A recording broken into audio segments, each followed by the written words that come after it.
Laura from San Remo is here and we're going to be making a delightful cannelloni dish. We are. We've got some mushrooms, tomatoes, make a little ragu, fill it, bake it, dinner sorted. You make it sound so casual, but it is quite a quick recipe to do if you've got everything all ready to go. And if we get chopping, it's even quicker. Great. I might get you to start dicing up some onion and garlic and I'll get onto the mushrooms.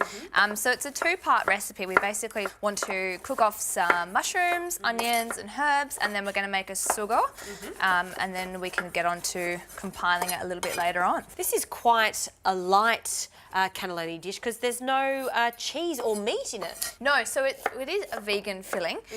So a really, really good vegetarian option, which you can mix up with pumpkin, zucchini, eggplant, anything that's really in your fridge. And I think it's a good way of, you know, even feeding the kids veggies through cannelloni. Yeah, you hide it. Yeah, absolutely. The beautiful thing about mushrooms is when they're cooked down, it actually does look like mincemeat. So if you want to hide the mushrooms, it's definitely a good way to do it, isn't it? Absolutely. So I'm going to turn the heat on because you're chopping quite fast over there. So we'll get both pans going at the same time.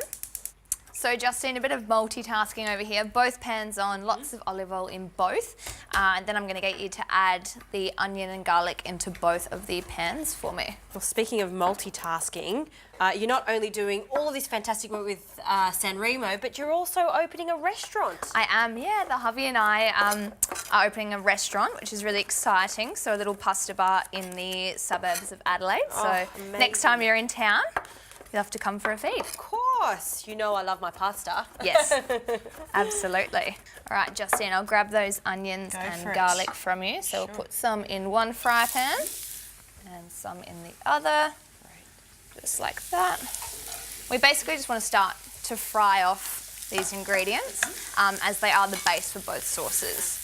And tell us about the mushrooms here, the different varieties that we have. So we've got some little brown button mushrooms and then some white button mushrooms, and then we've also got some porcini mushrooms here as well, which obviously dried, and then you soak them in some boiling water, and that's just basically extracting all the flavour out. And we will use the water as well in the sauce because that's obviously where most of the flavour is in that liquid. Fabulous. Well, I guess we've got a lot of chopping to do. All of these mushrooms, they do cook down to nothing. So once these are chopped, they go into this large fry pan. Let it cook down, add the tomato, and then it can bubble away. First steps, pretty easy.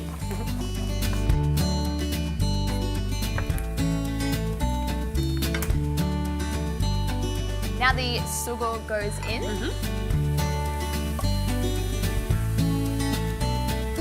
So the wine goes in next, and the sage. Beautiful. All right, Justine, the thyme in next. And then also these beautiful porcini mushrooms with the water. It's like a delicious mushroom stock that you've made there. Beautiful. Then we're going to put some salt as well in this one, and the tomato too. And then if you wouldn't mind just tearing some basil straight into the tomato. And then we're just going to let these bubble away, let them reduce, thicken up, and then we can start filling our mixture, but we'll cool the mushroom down first though. Okay.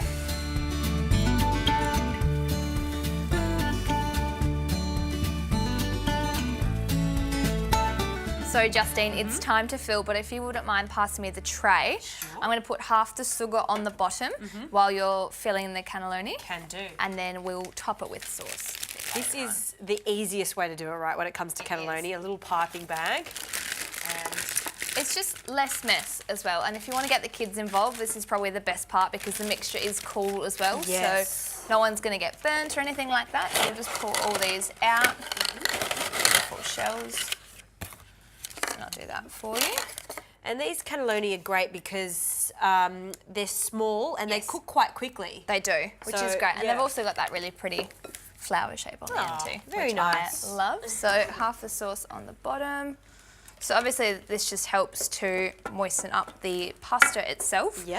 So it's not dry. So the more sauce, the better. Alrighty. Okay, so put that in there. Beautiful. Squish it together. And then because it is quite a chunky mix, I guess I'm going to make a wider opening. Beautiful. Ta-da! Love it. And then, well, I do the honours. I love it. Pipe half on this side, and then I like to turn it around Beautiful. I guess the key when it comes to cannelloni is making sure there is quite a lot of moisture in the sauce and then in the filling so it doesn't dry out throughout the cooking process. Definitely. That looks great. First one done. You've done this before. I do love cannelloni. And you have taught me well over the years. Good.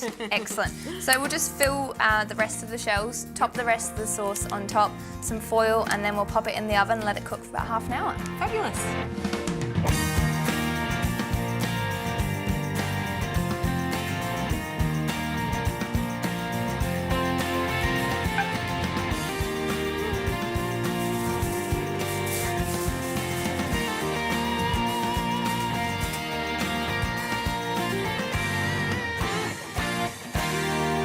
So Justine, we've just taken the cannelloni out of the oven. Yep. We've left the foil on, so we haven't taken it off. With traditional cannelloni, you've got the cheese, you want to crisp it up, but with this one, we've just left it on.